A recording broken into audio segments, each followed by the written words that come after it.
Hi guys, welcome to our channel mister Cisnery. Big boss Telugu season 9లో ఈ వారానికి సంబంధించిన కెప్టెన్సీ పోటీదారుల టాస్క్ అయినటువంటి కెప్టెన్సీయే నీ గోల్ అనే టాస్క్ అయితే ముగిసింది. ఈ టాస్క్ని చాలా సరికొత్తగా డిజైన్ చేయడం అయితే జరిగింది. ఒక ఫుట్బాల్ తరహా గేమ్ లెవెల్లో డిజైన్ చేసి ఒకవైపు 5 మెంబర్లని మరోవైపు 5 మెంబర్స్ని టీమ్స్గా డివైడ్ చేసి గేమ్ని అయితే పెట్టడం జరిగింది.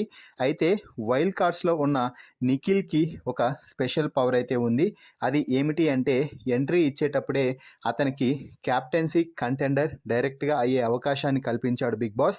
దీంతో మిగిలిన వైల్డ్ కార్డ్స్ అయినటువంటి 5 మంది ఒక టీమ్గా ఏర్పడటం అయితే జరిగింది. అలాగే ఆ 5 మంది కలిసి మరో 5 మంది గోల్డెన్ స్టార్ కంటెస్టెంట్స్ని కంటెండర్స్గా ఎంచుకున్నారు.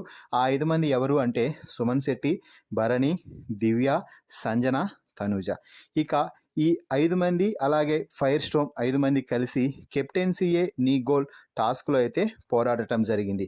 అయితే ఏ టీం అయితే ముందుగా గోల్ వేస్తుందో వారు అపోనెంట్ టీంలో నుంచి ఒకరిని తొలగించే అవకాశం ఉంటుంది అంటూ బిగ్ బాస్ అయితే చెప్పాడు. దీంతో టాస్క్ ప్రారంభం కాగానే నిజంగానే ఫైర్ స్టోమ్ తమ ఫైర్ని అంతా చూపించారనే చెప్పవచ్చు. ఫైర్ స్టోమ్ టీం చాలా స్ట్రాంగ్గా ఉండటం, అలాగే అపోనెంట్ టీంలో భరణి మాత్రమే ఫిజికల్గా ఫిట్గా ఉండటంతో ముందుగా గోల్ వేసి భరణిని అయితే టీం నుంచి తొలగించేశారు ఫస్ట్ రౌండ్లో. ఇక ఆ తర్వాత వరుసగా దివ్య, సంజన, తనూజని అయితే టీం నుంచి తొలగించేశారు. ఇక ఈ నేపథ్యంలోనే బిగ్ బాస్ ఇక ఈ టాస్క్ ఇక్కడితో ముగిసింది అని చెప్పడంతో గోల్డెన్ స్టార్ టీం నుంచి Suman Shetty, fire storm team నుంచి 5 మంది, అలాగే మరో అంటే స్పెషల్ పవర్తో ఉన్నటువంటి నిఖిల్ కూడా ఇక టాస్క్ నుంచి ఎంపిక కాబడ్డాడు. కాబట్టి మొత్తం 7 మంది కెప్టెన్సీ రేస్లో నిలబడ్డారు అని చెప్పవచ్చు.